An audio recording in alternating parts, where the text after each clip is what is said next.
Buenas noches, amigos y amigas. Hace 2 semanas grabamos un vídeo con el tema sobre la importancia del nombre de la guerra del Mahabharata que sucedió en la India hace 3500 años, nada más.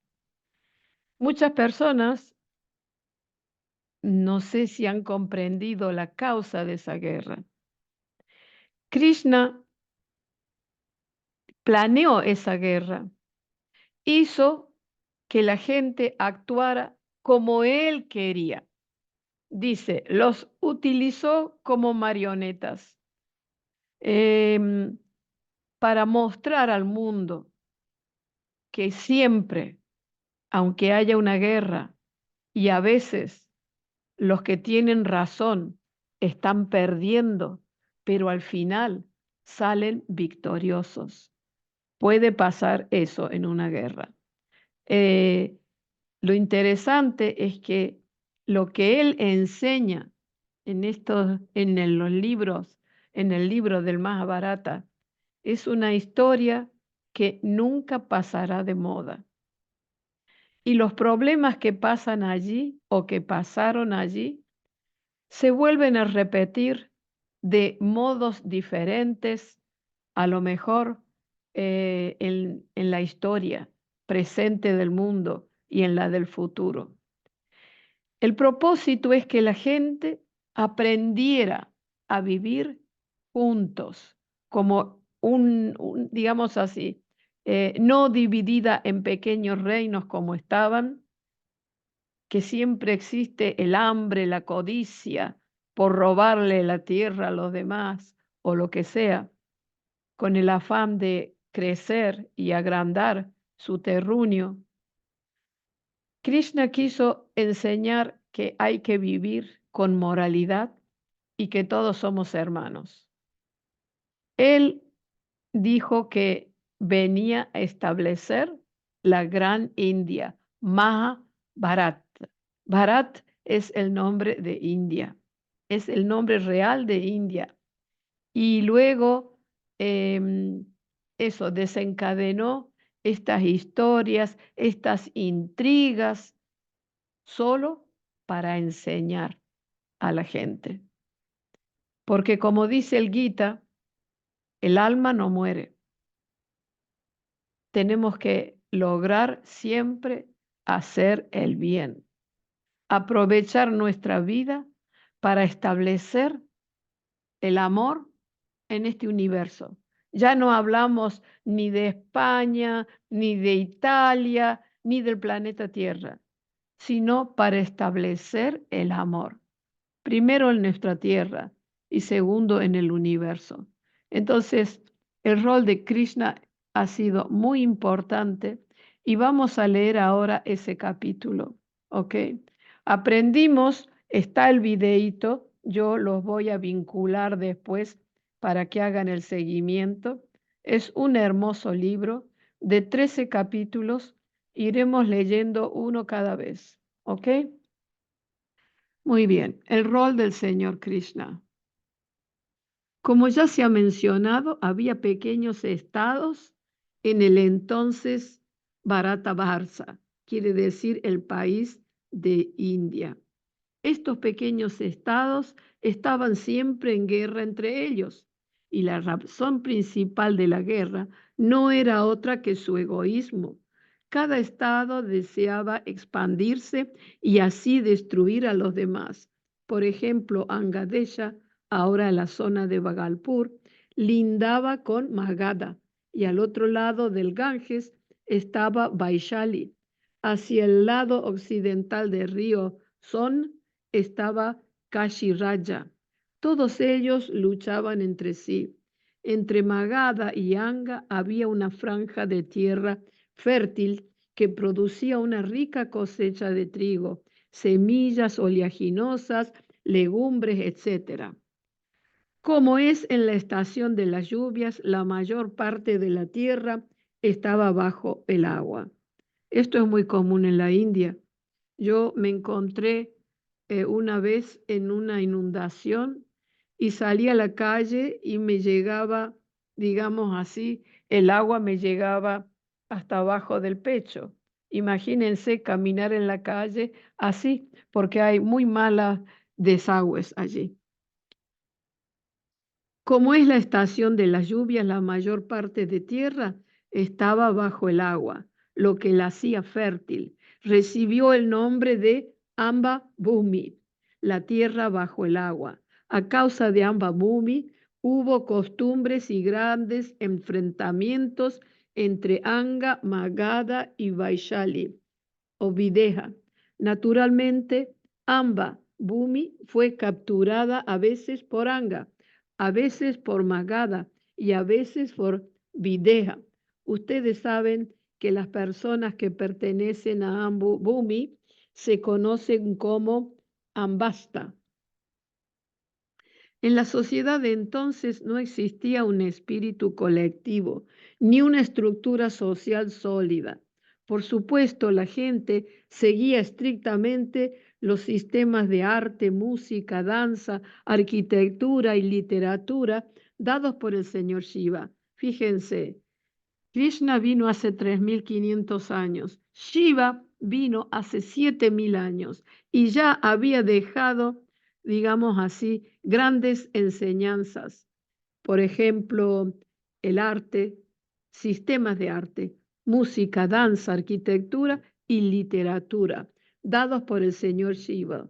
Todos respetaban la ideología dada por el señor Shiva, pero como no existía el espíritu colectivo, había mongoles, dravidianos, negroides, austricos que vivían por separado. El Dharma en el campo socioeconómico político no podía entrar y por lo tanto no se podía hacer una estructura colectiva sólida. Durante el periodo del Mahabharata, el señor Krishna se dio cuenta de la necesidad de sintetizar todos los diferentes estados en uno solo y nombrarlo la Gran India, porque se dio cuenta que la India estaba dispersa en fragmentos debido a la falta de una sola cosa, es decir, el espíritu colectivo. No pudieron establecer el Dharma entonces, ya que la gente no tenía idea de la espiritualidad. La India de entonces empezó a tomar conciencia de unirse, como por ejemplo los Pándavas. Los Pándavas eran ario-áustrico y áustrico-ario. Quiere decir que había dos razas. Eh, los Pándavas eran 5 hermanos. Su padre se llamaba Pandu y entonces el nombre de los Pándavas. Digamos que eran 5 hermanos y eran de raza ario-áustrico y áustrico-ario. Es decir, que en esa época había muchas razas diferentes en la India. Este pueblo vivía entonces en una zona occidental de Uttar Pradesh, la actual parte occidental de Uttar Pradesh y la parte oriental del Punjab, la actual zona de Haryana Mirut. Estos pueblos fueron todos los estados, perdón. Estos pueblos fueron la primera población indígena de la India. Los actuales Jats, los Pándavas y los Kauravas eran Jats. Jats significa eso, que pertenecen, digamos así, a un cierto linaje, a una tribu. El esfuerzo por integrar todos los estados también había comenzado entonces. Como ya se ha mencionado, por ejemplo, Bhima era uno de los Pándavas. Se casó con Hidimba, una mongola del este de India. Krishna se casó con Rukmini, una chica de la zona fronteriza del noreste, que ahora está dividida en varios estados. La esposa de Arjuna era Chitragada, una chica mongola de Manipur. De ahí que vemos un esfuerzo por hacer una raza india común, es decir, el Mahabharata pudo hacerse posible de ese modo. O sea, la gran India pudo unirse uniendo las diferentes razas. Aunque la gente aceptaba la supremacía del señor Shiva, había diferentes rituales y el Dharma Sadhana, en el verdadero sentido del término, no existía. Dharma Sadhana significa seguir la inclinación de la espiritualidad. Pero el señor Krishna dice que en esa época del Mahabharata no existía. Eso no significaba que no hubiera Dharmika Sadhana. Es decir, eso no significaba que, si bien es cierto que la mayoría no lo seguía, pero también puede decirse que había cierta gente que sí seguía la espiritualidad. Ah, había incluso grandes rishis y munis, había incluso grandes sabios y espiritualistas. Yarasandha, un rey de la época, practicaba la sadhana del Tantra Avidya. Bueno, había un rey que era primo hermano de Krishna, que se llamaba Yaradratha, un personaje del Mahabharata. Era un Shaiva tántrica. Este seguía la espiritualidad. Algunos eran Kaolas, y quiere decir que de este tipo, él está hablando aquí de, de esta gente, de esta época del Mahabharata. Había unos que practicaban el Avidya Tantra. ¿Qué quiere decir el Avidya Tantra? Se llamaba Yarasandha. El Avidya Tantra es practicar un Tantra que no es el Tantra Vidya. Vidya significa el Tantra que va hacia el camino de lo divino para lograr la meta suprema. Y Avidya Tantra se dedica a la magia. O sea que no es bueno, es un camino negro que aleja a las personas de la conciencia cósmica. Sin embargo, Jayadratha, un personaje del Mahabharata, era un Shaiva tántrica. Esta persona, Jayadratha, realmente seguía el Tantra dado por Shiva. Algunos eran Kaolas. ¿Qué quiere decir Kaolas? Kaolas quiere decir que eran capaces a través de su sadhana, a través de su meditación, de sus prácticas, hacer subir la kundalini. Como saben, ya hemos hablado en otros vídeos, la kundalini es una fuerza espiritual que cuando está dormida yace en la base de la columna vertebral, en el primer chakra, y que la iniciación espiritual es importante para despertar la Kula Kundalini, esta fuerza psicoespiritual. Y los kaolas quiere decir son la gente que practica el yoga, que practica la meditación, tienen la capacidad de hacer elevar esta fuerza psicoespiritual a los chakras superiores. Sin embargo, los mahakaolas son los grandes maestros, el gran gurú que puede despertar y hacer elevar la kundalini de otra persona. El kaola lo hace por sí mismo, ¿ok? Y otros Vaishnavas. Los Vaishnavas, digamos así, son gente muy devota. Dice, no Vaishnava como los actuales, pero tenían la mentalidad de Vaishnavas, o sea, tiran hacia la espiritualidad, como por ejemplo Maharishi Ganga. Maharishi Ganga. También hubo cierta influencia de los rituales en los reyes de entonces y en el pueblo en general, como por ejemplo Kamsa, el rey de Sharasena, el tío materno de Krishna. Digamos que la madre de Krishna se llamó Devaki y su hermano Sharasena era un rey muy malvado. Era tan malvado que le usurpó el reino a su propio padre y lo encerró en las celdas, en los sótanos del palacio. E incluso a su hermana Devaki y al marido, que son el padre y la madre de Krishna, también los encerró porque le habían pronosticado que el octavo hijo de Devaki lo iba a matar. Y bueno, y la historia es que por eso cuando nació Krishna, el padre lo llevó a una aldea para que unos amigos, Nanda se llamaba este gran amigo, llevó a Krishna como bebé y ellos lo criaron, porque lo que querían, su padre quería protegerlo de Kamsa, ¿ok?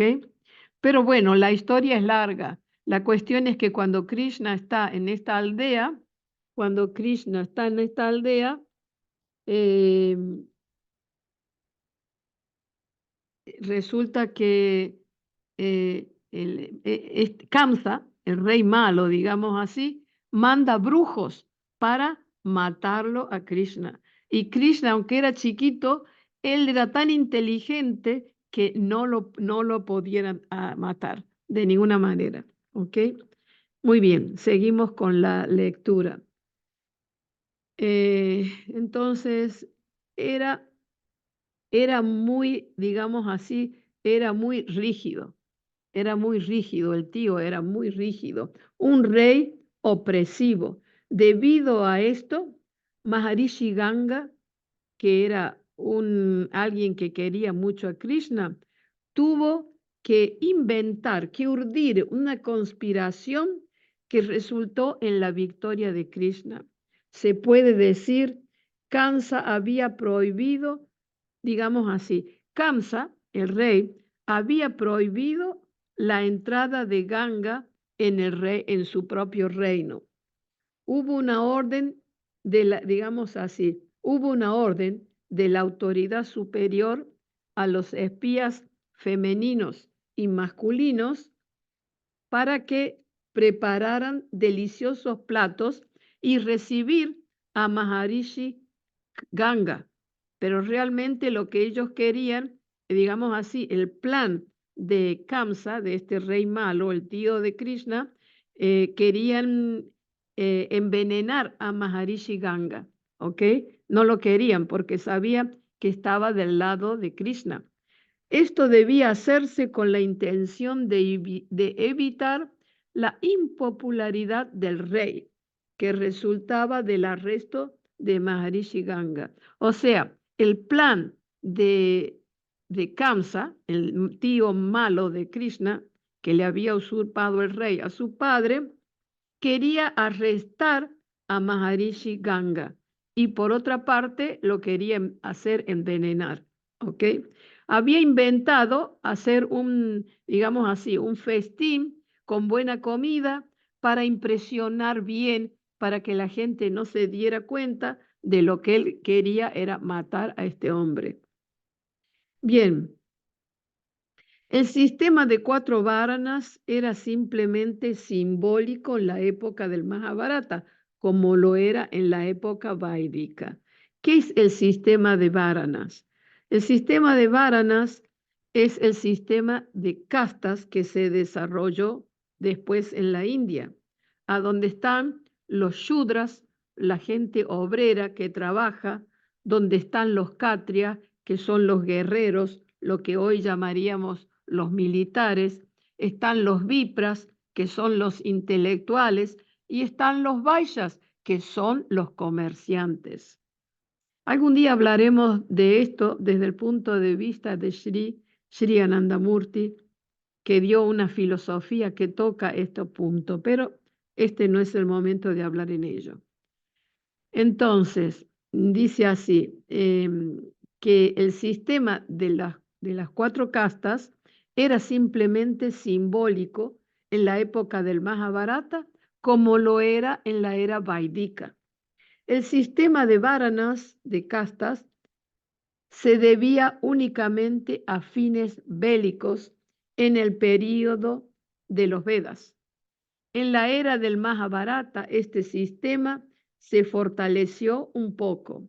El padre mundano del señor Krishna, que se llamaba Vasudeva, un popular líder militar o kshatriya, luchador, era comandante del ejército.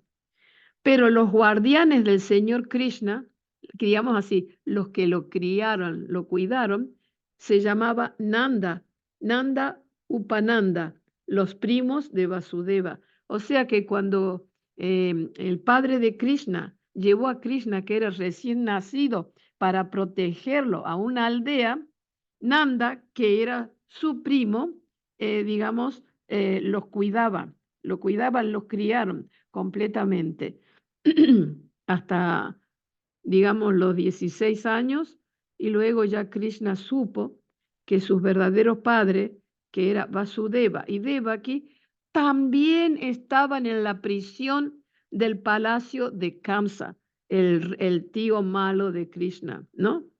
Muy bien, entonces Nanda y Upananda eran gopis, quiere decir que eran devotos y también eran lecheros, sí, porque criaban ganado, ¿ok? Bueno, el padre mundano de Krishna, ¿por qué hace esta diferencia el padre mundano? Porque es el padre que lo engendró, ¿ok? Él conoció a sus padres cuando él ya tenía 16 años, pero anteriormente Nanda y Yashoda, su esposa, lo habían criado a Krishna, ¿ok? Entonces, Vasudeva era un kshatriya de profesión, era un guerrero de profesión. Su tutor, Nanda, el que lo había creado a Krishna, era un comerciante, era un devoto comerciante. Y su tío era devoto comerciante y era también el tío. Maharishi Ganga, un amigo de Krishna, era un intelectual, porque adoptó una vida de estudio de las escrituras, contemplación y meditación. No había rigidez en el sistema de castas. Algún tiempo después surgió la rigidez. El líder del Mahabharata o los líderes del Mahabharata no fueron ni los Pándavas ni los Kauravas.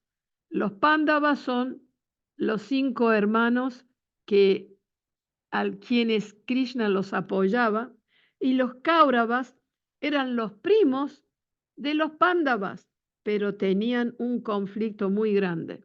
Por eso la guerra fue entre las familias. ¿Por qué había una guerra entre las familias? Muy simple. El padre de los Pándavas, Pandu, que murió joven, y los niños quedaron pequeños. Entonces, cuando murió Pandu, los 5 hermanos eran muy niños, eran todos huérfanos. Entonces, a ellos les tocaba reinar en esa época, pero eran muy pequeños y el padre había muerto. Tendría que haberle tocado a Yudhishthira ser rey, que era el mayor de los Pándavas. Pero, ¿qué pasó? Entonces, los Kauravas eran los enemigos acérrimos de los Pándavas. ¿Por qué? Porque el padre de los Kauravas era ciego, pero él era rey, porque cuando los 5 hermanos eran pequeños, entonces no podían reinar. Entonces, Dhritarashtra, era un rey ciego, el padre de los Kauravas, decidió que no le devolvería el trono a sus sobrinos cuando fueran mayores. Y Krishna le decía, dales aunque sea un pueblito. No querían. Los hijos de Kaurava eran muy malos y egoístas y lo querían todos para ellos y no les correspondía. Por eso Krishna provocó la guerra del Mahabharata para lograr la justicia en aquella época. Entonces, Dice así, vamos a ver si. Dice, por eso dice, el líder del Mahabharata no fueron ni los Pándavas ni los Kauravas, sino el propio Señor Krishna, tanto directa como indirectamente. Todo fue previsto por Maharishi Ganga. Diré algo más sobre Maharishi Ganga más adelante. Fue el propio Maharishi Ganga quien dio al niño el nombre de Krishna.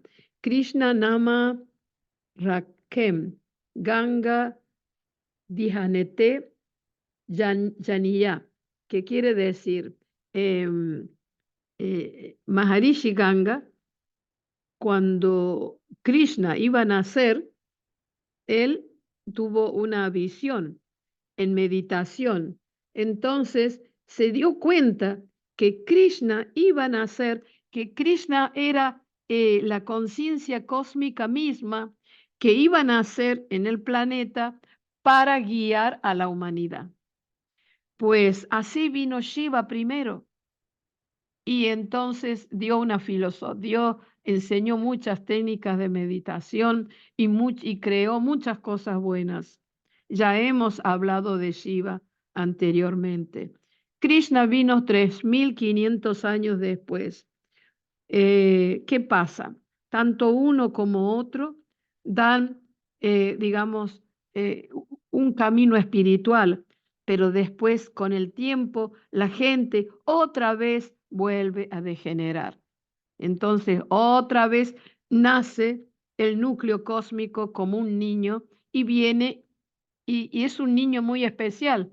Y después entonces vemos que Krishna con su fuerza espiritual diseñó la guerra del Mahabharata y bueno, y al final la ganaron, porque finalmente se hizo justicia y por unos años, digamos hasta que fueron muy mayores, los Pándavas reinaron.